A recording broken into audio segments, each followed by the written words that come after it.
Good evening, everyone. It's so nice to be with you again. This is our module tonight is on um, diversity, equity, inclusion in healthcare, and we're going to be focusing on allyship this evening. It is my pleasure to introduce my colleague and amazing partner on this journey, Dr. Ebony Caldwell. For those of you who don't know me, I am Deborah Stamps. I am the Diversity, Equity, and Inclusion Consultant working with the American Association for Nephrology Nursing. It is my pleasure to be with all of you as well. My esteemed colleague, Dr. Ebony Caldwell, I'd like to take this opportunity to introduce her. She is the Vice President for Diversity, Equity, Inclusion, and Justice at Rochester Regional Health. She is a transformative leader that has dedicated over more than a decade of her career in organizational change and strategic planning with an intentional focus on diversity, equity, inclusion, belonging, and justice. Her career includes work in law enforcement, politics, academia, community, and consulting. Dr. Caldwell engages in critical conversations to examine, uncover, and address historic and structural inequities. She works from the philosophy of diversity is a benefit, equity is the goal, and inclusion is an ongoing practice. She has led cross-divisional committees, task force, and leadership advisory boards to align commitment, vision, leading to results. In this work, she has cultivated the ability to garner the support of colleagues and embrace the gray areas as opportunities for growth. Dr. Caldwell received her bachelor's and master's degree in psychology from Medaille University and a doctorate in executive leadership and education from St. John Fisher University. Please join me in welcoming Dr. Caldwell. Thank you so much, Dr. Stamps. It's a pleasure to be here this evening on our sixth module. Time flies when you're having fun, right? And so tonight we will be focusing on allyship, but the objectives are the same. We're going to define and level set on common language so that we can have further discussions and to promote DEI initiatives. We're going to discuss bias and racism, which plays into allyship. We're going to identify concepts and strategies to mitigate and eradicate disparities, and then develop a toolbox for leaders to address bias and to cultivate allyship. And so tonight we're going to go over some relevant terms. We're going to talk about the 3 Ps: positionality, privilege, and power. We're going to talk about action versus identity. We're going to watch a short video that tells us about 5 tips to be a better ally.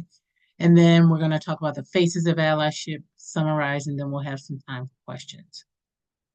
So let's start with some terms. And this first term is from your ANNA glossary, allyship, which means leveraging personal positions of power and privilege to fight oppression by respecting, working with, and empowering marginalized voices and communities, using one's own voice to project others less represented and voices.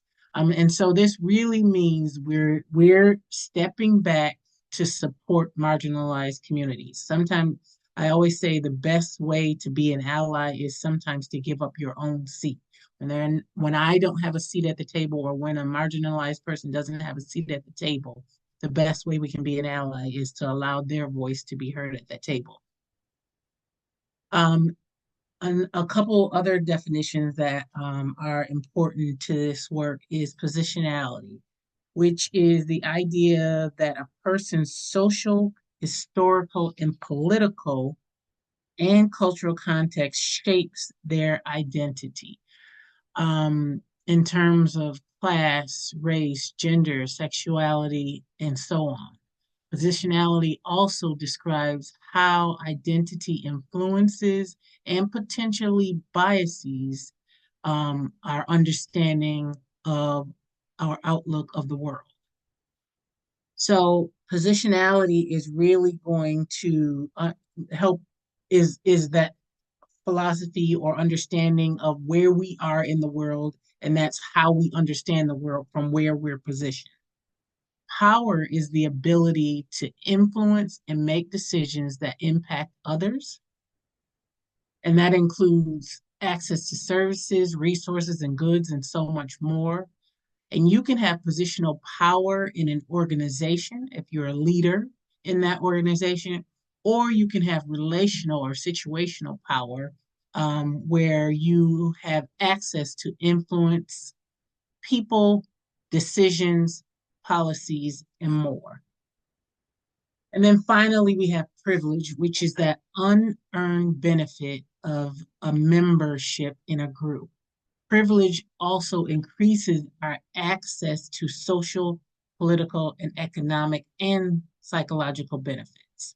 And so it is incumbent upon us to understand our privilege. All of us have privilege at some time or another.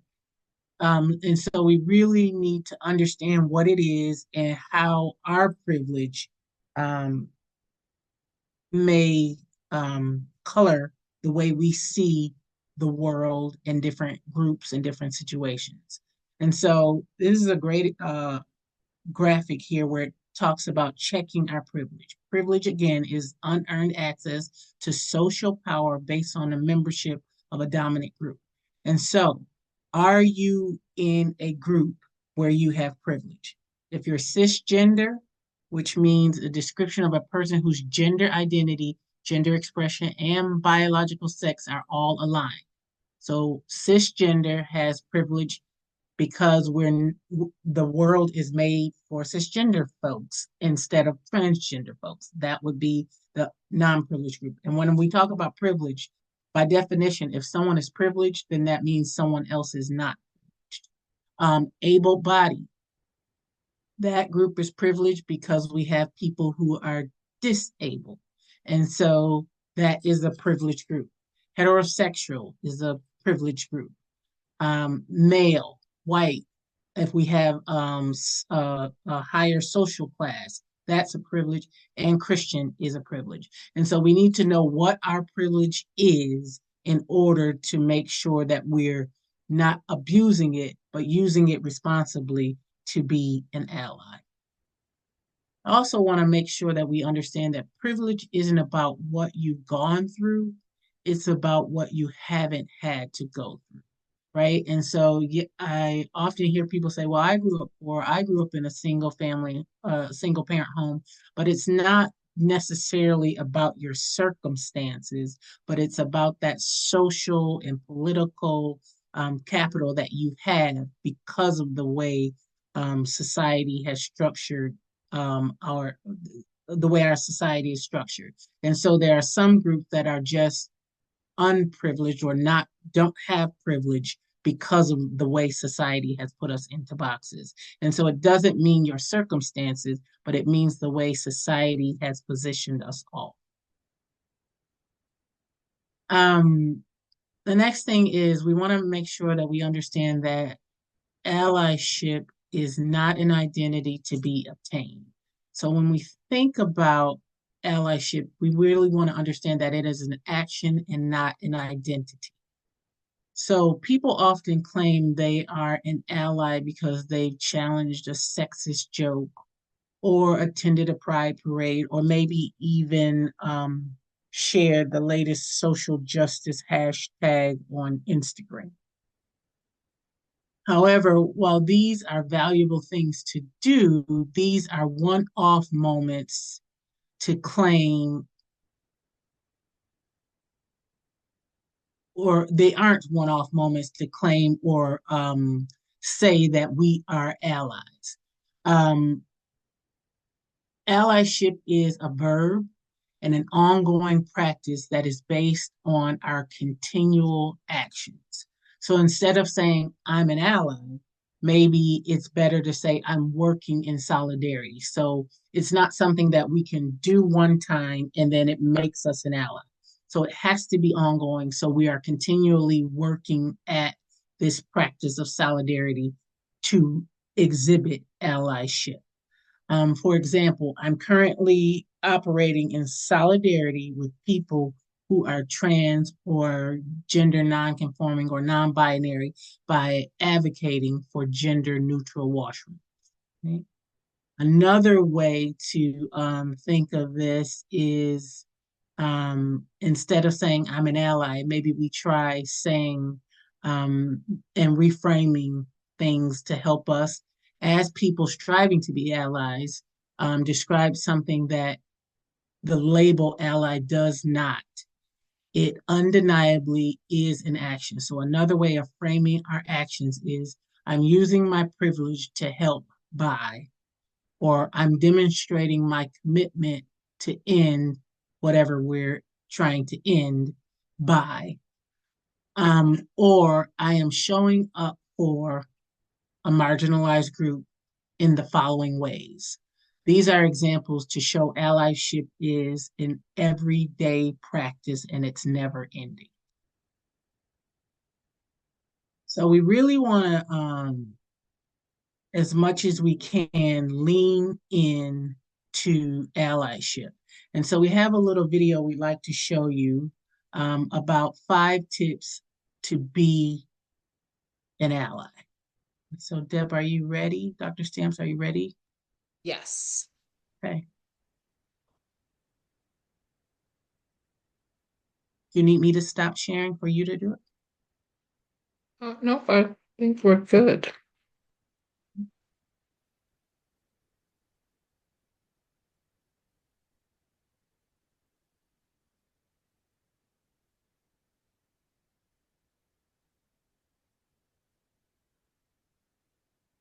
So the craziest thing happened to Okay. me today. I got a psychic hear? reading. I know. Yep. I know. So when I was presented with the opportunity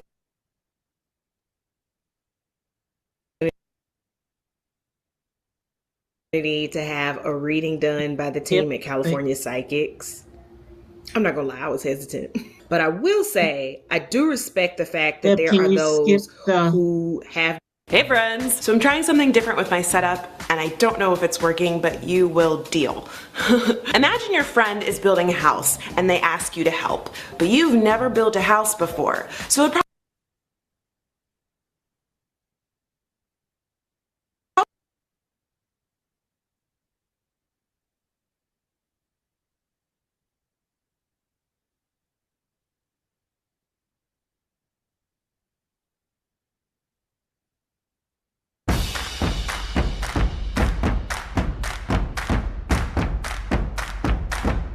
Hey friends! So I'm trying something different with my setup, and I don't know if it's working, but you will deal. Imagine your friend is building a house, and they ask you to help, but you've never built a house before. So it'd probably be a good idea for you to put on some protective gear and listen to the person in charge, otherwise someone's gonna get seriously hurt. Look, I'm helping! It's the exact same idea when it comes to being an ally. An ally is a person that wants to fight for the equality of a marginalized group that they're not a part of. We need your help building this house, but you probably should listen so you know what to do first. Let's do this. So here are my 5 tips for being a good ally. Understand your privilege. Now, a lot of people get hung up on the word privilege, so let me break it down for you nice and easy. Privilege does not mean that you are rich, that you've had an easy life, that everything's been handed to you and you've never had to struggle or work hard. All it means is that there are some things in life that you will not experience or ever have to think about just because of who you are. It's kind of like those horses that have those blinders on. They can see just fine. There's just a whole bunch of stuff on the side that they don't even know exists. So for example, there are currently 29 states where you can legally be fired for being gay, and there are 34 states where you can legally be fired for being trans. Now, as a straight cis woman, those are things that I don't have to ever think about if I don't want to. I'm not gonna be fired because I'm straight, and I'm not gonna be fired because I'm cis. So it makes sense that before I can fight for the rights of others, I have to understand what rights I have and others don't. That's privilege. Listen and do your homework. It sounds like a no-brainer, but it's not possible for you to learn if you aren't willing to listen. So you gotta know when to zippa the lippa. I don't know. You get what I mean. But that's the thing that's so cool about social media. There are so many people sharing their stories all around the world and connecting with people that they normally would never get a chance to without the power of the internet. So do your homework. Start reading blogs, tweets, news articles, and stories so that you can get caught up on the issues that are important to the communities that you want to support. Speak up, but not over. If the Fight for Equality was a girl group, the Ally wouldn't be the lead singer or the second lead singer. They'd be Michelle. An ally's job is to support. You want to make sure that you use your privilege and your voice to educate others, but make sure to do it in such a way that does not speak over the community members that you're trying to support or take credit for things that they are already saying. This isn't Mario Kart. Stay in your lane. Realize that you're going to make mistakes and apologize when you do. Nobody's perfect. Unlearning problematic things takes time and work, so you are bound to mess up and trip and fall. But don't worry, you can brush yourself off and get right back up. And back up! Just remember that it's not about your intent, it's about your impact. So when you get called out, make sure to listen, apologize, commit to changing your behavior, and move forward. Last but certainly not least, actually the most important thing on this list, is remember that ally is a verb. Saying you're an ally is not enough. You gotta do the work. 1 through 4. 1 through 4. As always, there are links in the video description box to some of the things I mentioned in this video, along with some resources that have been really helpful for me as I've gone along in my journey to be more conscious. So I want to hear from you in the comments. What are some sites that you suggest checking out, and what are some things that have helped you become a better ally? Let me know in the comments. Thank you. So it's really those 5 tips I find very helpful in doing advocacy work and being a continual supportive ally. Is understand our privilege, listen and do your homework, speak up but not over, understand that we will make mistakes and we want to apologize. Remember, we talked about earlier in probably module 1 or 2, the intent versus impact. It may be our intent to help, but if we're not careful and in that supporting role, the impact to the community or individuals may not be what we intended, and we need to make that right. And then finally, understanding that allyship is a verb. Another thing here, we like to make sure you understand the differences in allyship. So there are many faces to allyship, and we wanted to talk about 3 of them with you here this evening. The first one is an ally, which is low, even though it's an action, it is little to no risk. So when we say an ally, that might mean organizing a book discussion, right? It's an action, but it's very little risk and low impact, right? Maybe not low impact, but very little risk.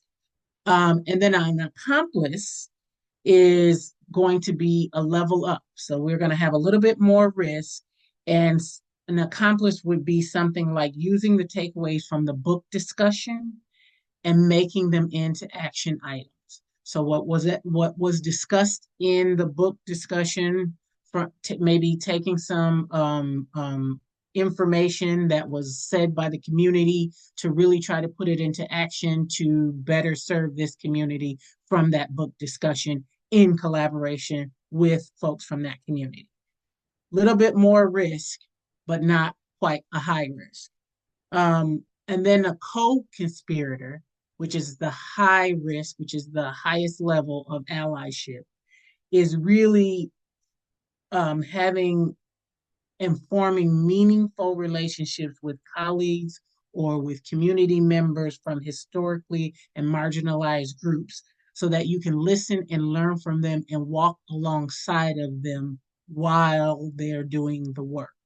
And so the faces of allyship, all of it is great work, but we have to understand what we're equipped to do and what it entails. And so we can start at allyship, but being an ally, but that is not the end of our journey. If we want to progress, we have that ability and responsibility to continue to move forward to be an accomplice and ultimately a co-conspirator. So I wanted to share some takeaways that we have and then open it up for questions. So some takeaways and a call for action. This graphic is from the National Commission to Address Racism in Nursing, and it talks about allyship when you're in the leader zone, when you're in the growth zone, support zone, care zone, or avoid zone. We want to make sure that we're looking at allyship and making sure that it's an action word, it's continuous, and then what we can do in different spaces. And so, as a leader, I can yield my position of power to nurses that have been marginalized, right? That is what I can do for my leader zone. For my growth zone, I can understand my own privilege in ignoring racism. In the support zone, I can speak up when I see racism in nursing. And when I'm caring in that caring zone, I pay attention to and speak with leadership if workload is distributed unfairly based on race or discrimination. And then finally, when we're in that avoiding zone, we need to know what happens so that we can come out of that zone. And one of the things you can think about is I'm uncomfortable directly addressing racism, or I do not think racism is a problem in nursing. I'm afraid to say anything because I may say something wrong. I stay neutral, so I'm not viewed as divisive. And then I hire for diversity, but upon hire, insist on cultural conformity. So those are some of the things that we certainly want to avoid. But if we are there today, we always have that capacity and responsibility to be moving toward these other zones of creating allyship in nursing. And we will share this graphic with you so you can see all of the different items under each zone to help you support you in being better allies as you move forward in your nursing journey. We want to challenge you or have this call to action for you to lean into allyship. And how you start to lean in is one, overcome social and internal barriers. See how our beliefs and choices are affected by cultural biases and social conditioning, and how women or men or non binary folks may unknowingly hold themselves back in their careers. We also want to advance in our careers, and allyship is a part of that. Someone could be your ally, and you can be someone's ally to help them continuously apply strategies to improve and chance to advance their careers. We also want to think about working together towards equality. Gender equality can bring better outcomes for everyone, and we need to support both men, women, and non-binary folks to make it happen. So leaning into allyship is a takeaway that we'd like to leave you with. We also wanted to share this challenge, embracing allyship challenges from the Healthy Nurse, Healthy Nation organization. They have lots of different challenges, but this is one we wanted to call out today.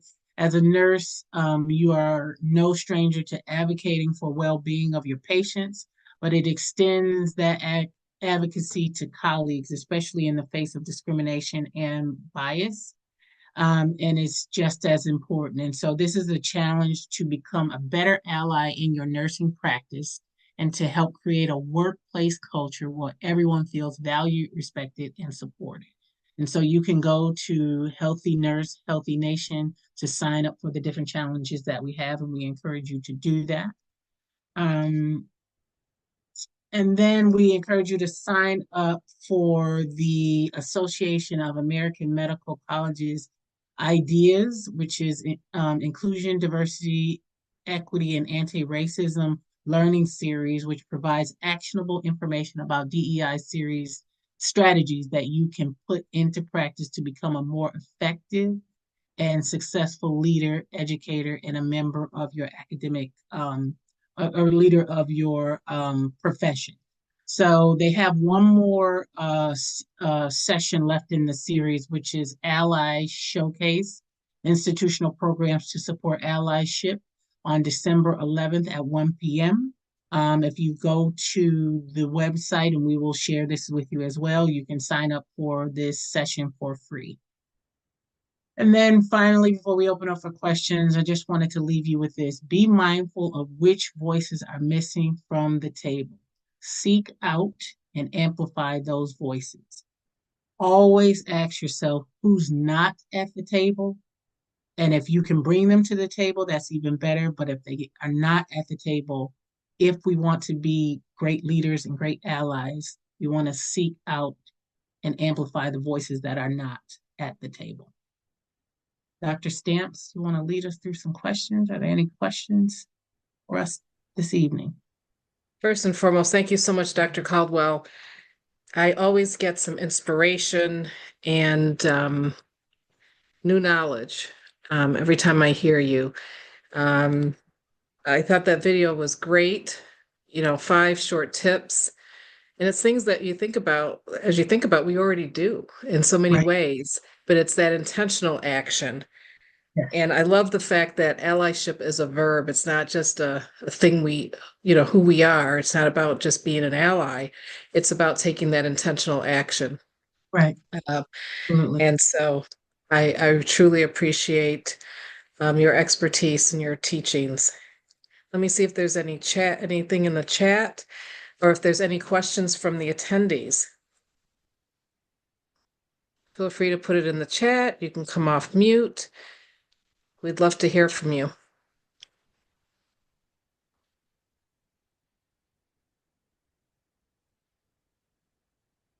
Any comments? Question and answers, nothing in the question and answer. Okay. Well, So Dr. Stamps, we have done 6 modules for this diversity series. I'd like to see what we do in 2025 to continue the conversation, because as we say all the time, diversity is never one and done. You have to keep the conversation going to progress. Yes, absolutely. I think that next for the ANNA is really to take all of these modules that we've shared over the past year and think about how are we truly, having action around them. What are we doing in our chapters? Yep, Healthy Nurse, Healthy Nation. They actually just launched their new series. It's day 2 of the challenge. If you haven't signed up, please do. It's really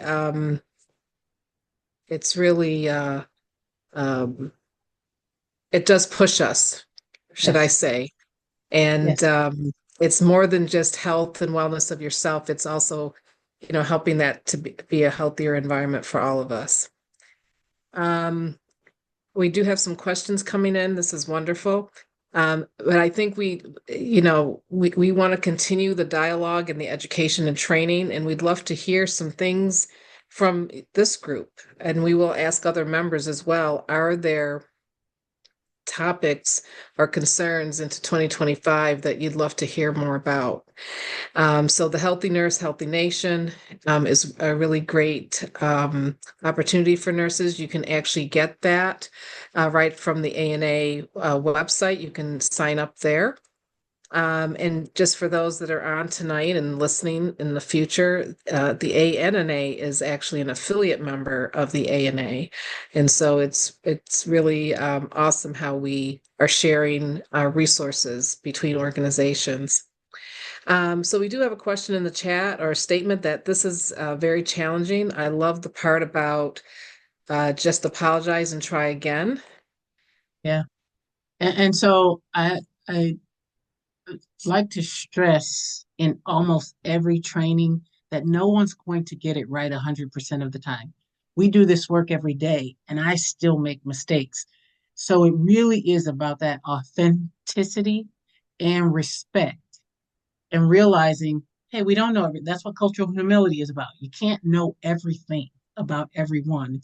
And so we treat it like a lifelong process and goal to just continue to learn.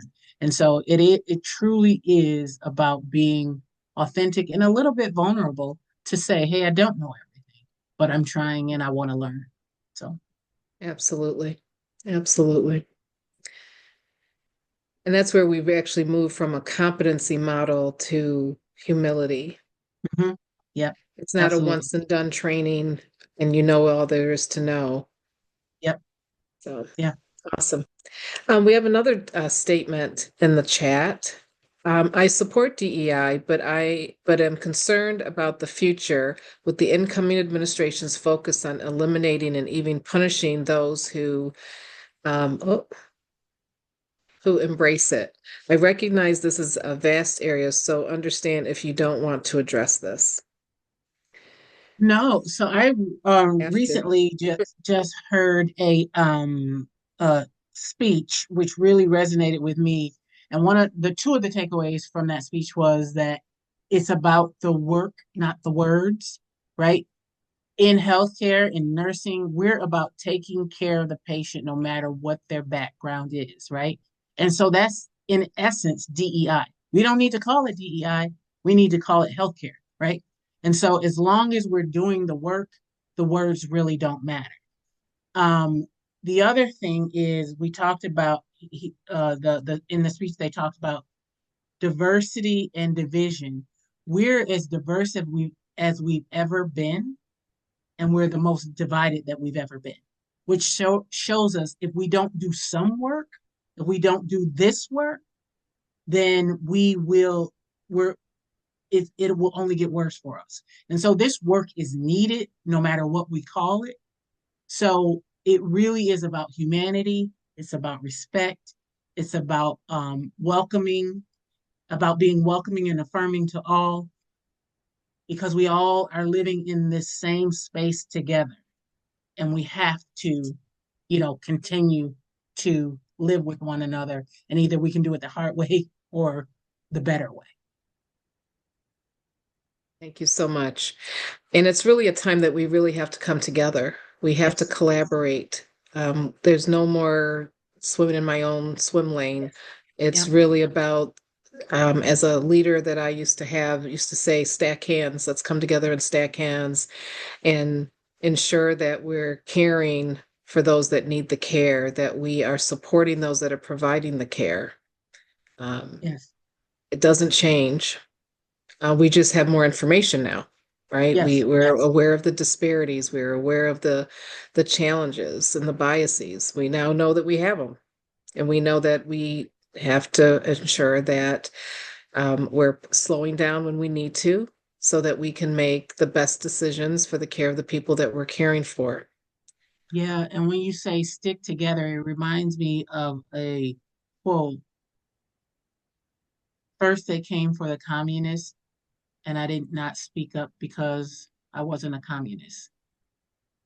Then they came for the socialists, and I didn't speak up because I wasn't a socialist. Then they came for the trade unionists, and I didn't speak out because I was not a trade unionist. Then they came for the Jewish, and I did not speak out because I wasn't Jewish. Then they came for me, and there was no one left to speak for me, right? And so we really need to come together and speak for everyone. Everyone deserves respect and dignity and care.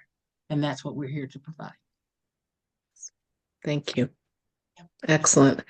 We have another comment with a lot of organizations pulling back on their DEI programs. I hope to see these informative webinars continue.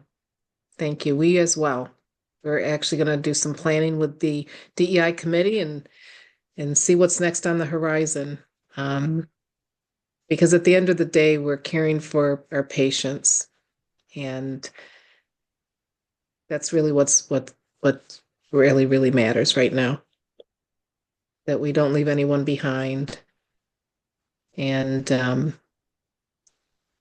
we're walking in eyes wide open now.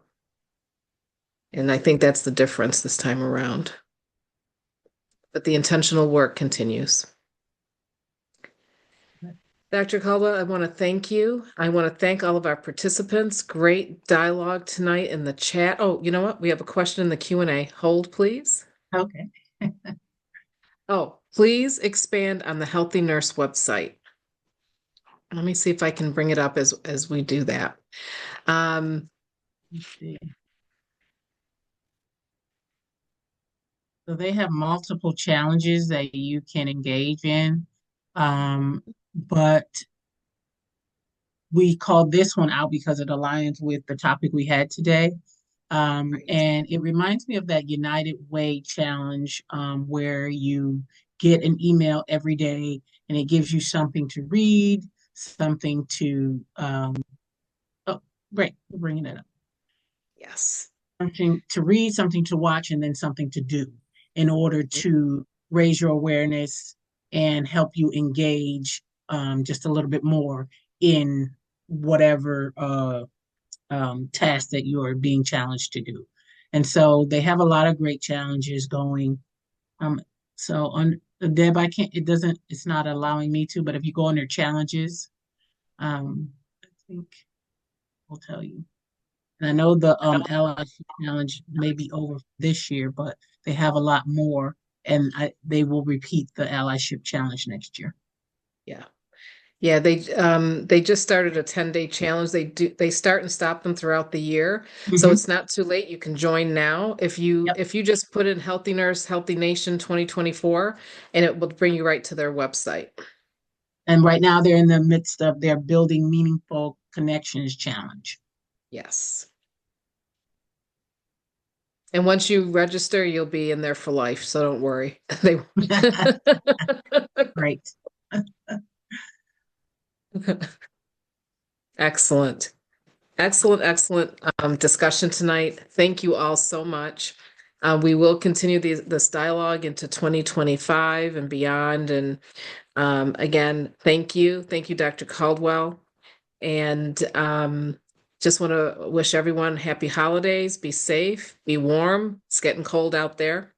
And we will see you in 2025. Thank you. Thank you, everyone. Thank you, Dr. Thank you. Stamp.